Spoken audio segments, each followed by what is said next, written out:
All right, let's jump over to the Giants and Bears. So this is going to be a less exciting game on the slate this week.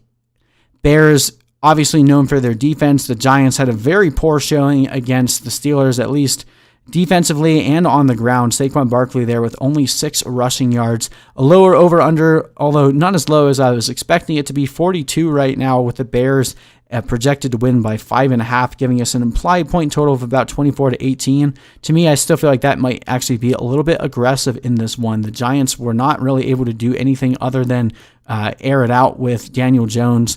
And, you know, the Bears aren't as good of a defense as the Steelers, but playing in Chicago, this is going to be a really messy game for fantasy and probably one that we're going to be avoiding most options here. So when we look at the starts and sits on this one, obviously you're starting Saquon Barkley. You know, if you joined us last night for our risers and fallers video, Saquon Barkley is the number one guy to just hammer for trades right now. If you have that guy in the league that owns Saquon Barkley that freaks out after one poor performance, like, this is the week to go after him, very similar to Christian McCaffrey last year when he played the Bucs.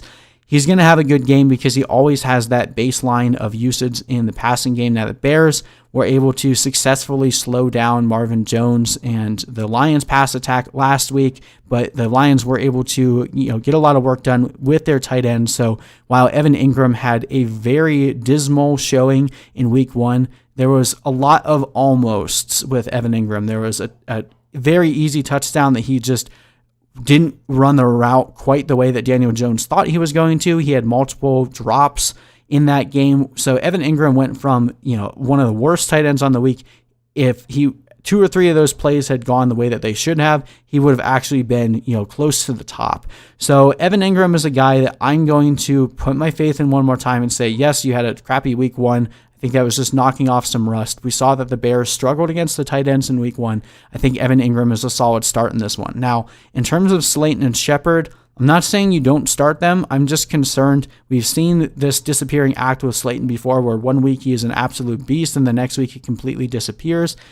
The Bears, again, are good at slowing down opposing receivers. So if you have to start one of them, I guess I would still go with Slayton for the upside. I'm just not very convinced at this point that Slayton is going to be a consistent every week starter. It could just be a garbage time situation where the Giants are always getting behind in games and Slayton becomes that guy, but not someone I'm going out of my way to start this week. Okay, jumping over to the Bears, I think David Montgomery is actually a pretty decent start this week. He looked all right against the Lions. He didn't get used as much as we were hoping for, but I think they're easing him back into the game as he's recovered from that groin injury. So expect him to get closer to the 20-25 touches that you were hoping for when you drafted him. And the Giants, they were okay at stopping the run with James Conner there, and then Benny Snell was able to put up 100 yards against them. So the Giants' run defense doesn't really scare me that much.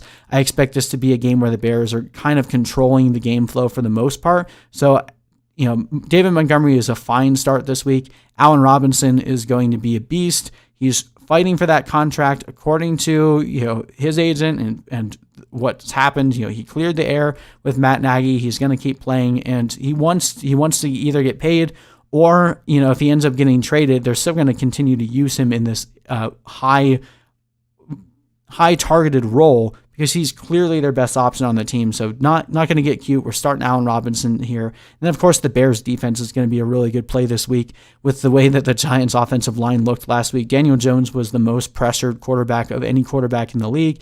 Plenty of opportunity for Khalil Mack to get a lot of sacks and some turnovers in this one. In terms of the other guys on the Bears, Tarik Cohen, Anthony Miller only saw 47% of snaps. Tarik Cohen still just hasn't looked great since 2018. And then Jimmy Graham, I guess you could throw it in a desperation play at tight end after the fact that he had multiple red zone targets last week. He still just looks washed.